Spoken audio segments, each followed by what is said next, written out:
than a actual frontline tank. It is very good with dealing with blobs and placements. Practically any tank too, it just needs very good support.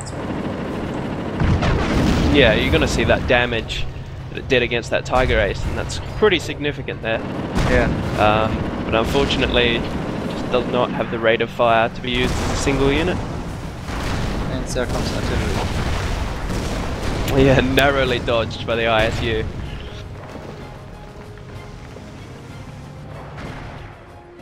As you Now may again, notice, you're going to see a push for the victory points, but it's not going to end well. left VP was taken by the Apes forces, and it is very hard to fight back with a big PE blob. Yeah, at this point, this blob is just vetted up. They're basically invincible. I mean, we're going to need artillery to break this, because our infantry just cannot stand a chance, or even our tanks. Yeah.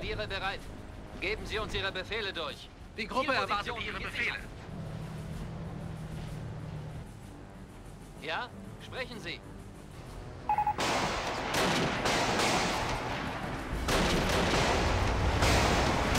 Now they're moving Panzer Grenadiers as well as a few units from Killer, moving through middle from the north, capping a few things, scaring away the ISU.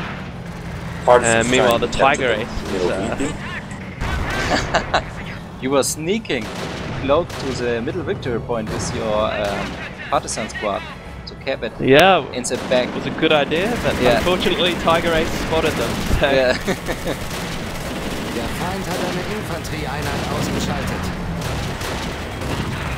Partisans are mainly ambush and sabotage units. They are very good at sabotaging buildings with their demo charges and can set incendiary traps too. Yeah, they have some neat little abilities like that. Really just throw the enemy off guard. Yeah, and taking cloak. So we're seeing another nice little infantry push in middle by Cranial. It's a good nade again. Oh, that one was a really good nade. So that one was a phosphorus grenade from the Urban Doctrine. If you've played the Tales of Valor Causeway campaign, you'll know what that is. It's basically a nuclear pineapple with some added fire, so it's very, very powerful. It does cost the Scrubby Squad quite the fee to launch it. It does, it's generally worth it. You can see the ZIS-2 AT gun was actually hull down, which is a new ability in 1.5, but did not help it too much against these Pumas. However, the ISU helped quite a bit. Did you use the virtue ability of the ISU? No, not at that point anyway. That was just the direct fire. Ah, okay. See, it obliterates Cranial's tank hunter squad. And these tank hunters are, they're pretty much what you would expect of Soviet infantry. Wir können gar nicht verlieren. Cool, getting obliterated by the tank hunter, Tiger Ace.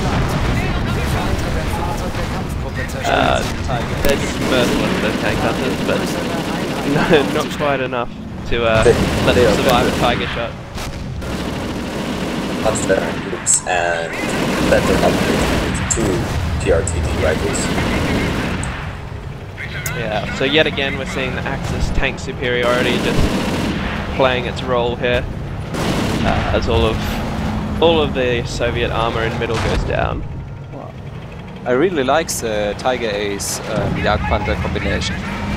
Looks pretty Yeah, awesome. it turned out to be very, very deadly. Selbst die feindlichen Shermans werden unseren Angriffen als feindliche Einheit vernichtet zu setzen haben. Yeah, Panther moving in on the ISU. I think you may be a little bit behind again, Cranial. Yeah. Where are you? 41-28. Oh, 41-16 here. Not so bad. Okay, and we see now I'm currently trying to cap out this right-hand victory point and the middle simultaneously. Hopefully get a few more victory points out of this, but unfortunately get barraged yet again by these Stukas. decimating the infantry. Which destroys the squad completely. And there was a mechanism mod, which died right now. It comes with a breakthrough doctrine 2 and can fast repair tanks. Yeah, so it's very similar to the Luftwaffe ground infantry for the Luftwaffe Panzer doctrine. They're just a handy little unit to have. Very, very useful in the breakthrough tank doctrine. They can also build basic field defenses and speed up the tank hull upgrade, production. Right, like the German officer. Yeah, they've got some nifty little things to give them a bit more utility, because they're actually not very good in combat at all. No. Not even compared to Luftwaffe ground infantry. But you see here the sniper on the right's been discovered at one point, and this angry little tank formation is trying to find them, but just misses him. Yet another attack in middle by Cranial, trying to get to that VP, but it's just not working at this point. Axis just has a very stubborn defense now with Stukas, tanks, and Vet 3 infantry.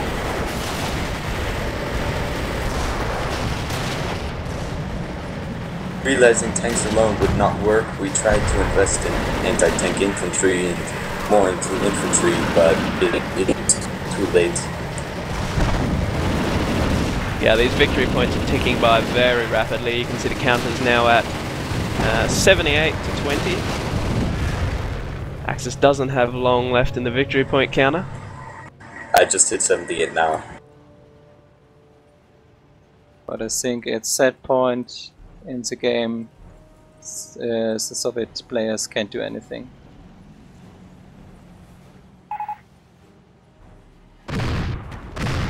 What is that? 2 IT guns firing at my... yeah. I was trying to sneak those in to kill that armoured car so I could get the VP with the sniper. But they decided to fire on the observation point to give their position away. However, the partisans are snuffing on the left VP. Capping away another very fast. sneaky move from the partisans. Meanwhile, I was getting a bit frustrated over here with these armoured cars. My AT guns were not very accurate. Partisans also set a nice little trap for the Axis infantry. We hope someone may fall on it. And I will do in just a few seconds. Boom. Ouch.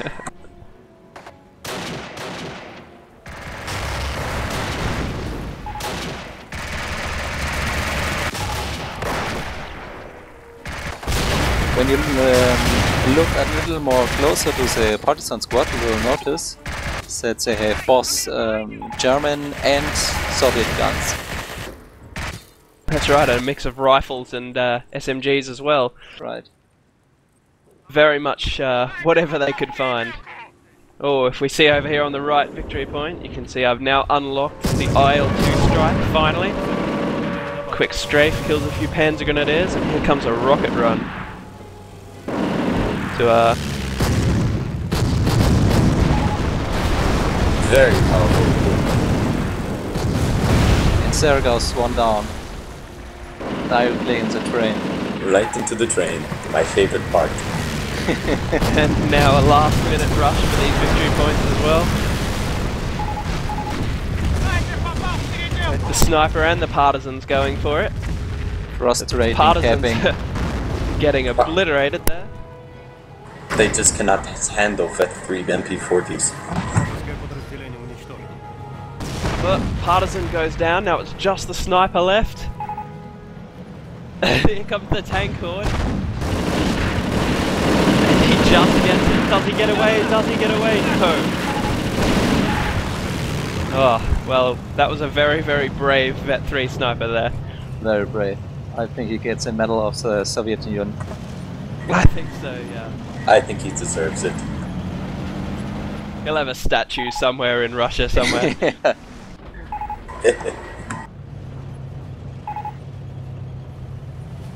So at this point, looks like the last attack has failed from the Soviet side. And Axis yet again take the victory points, and these are going to just tick down for an Axis win. But I mean, overall, very fun game. Axis end game still pretty strong.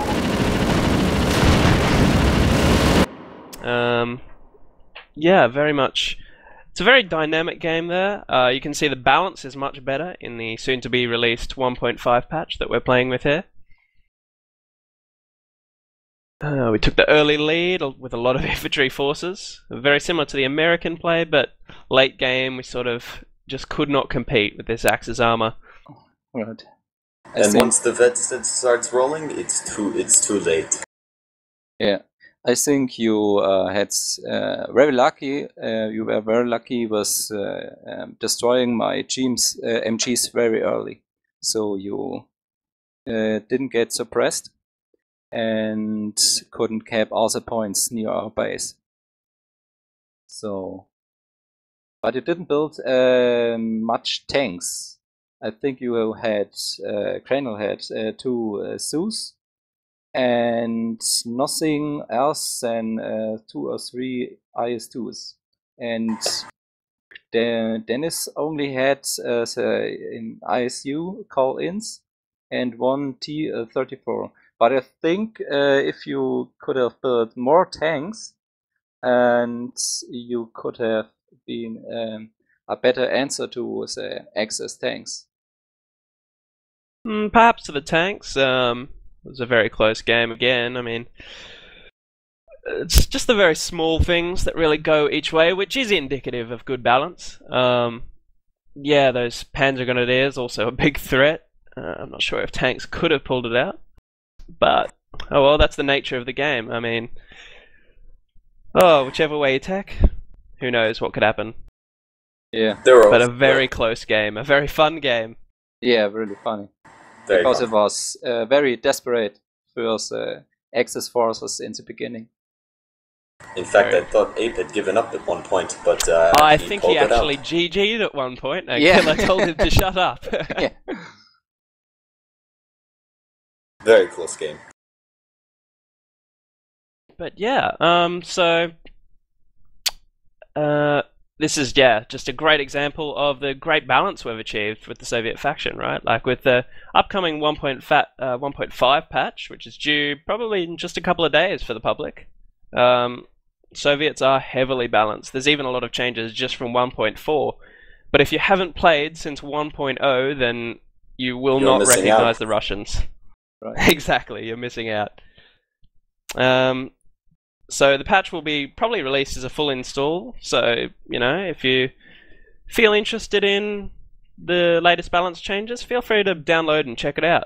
We've also got a tournament coming this Friday, a 2v2 tournament.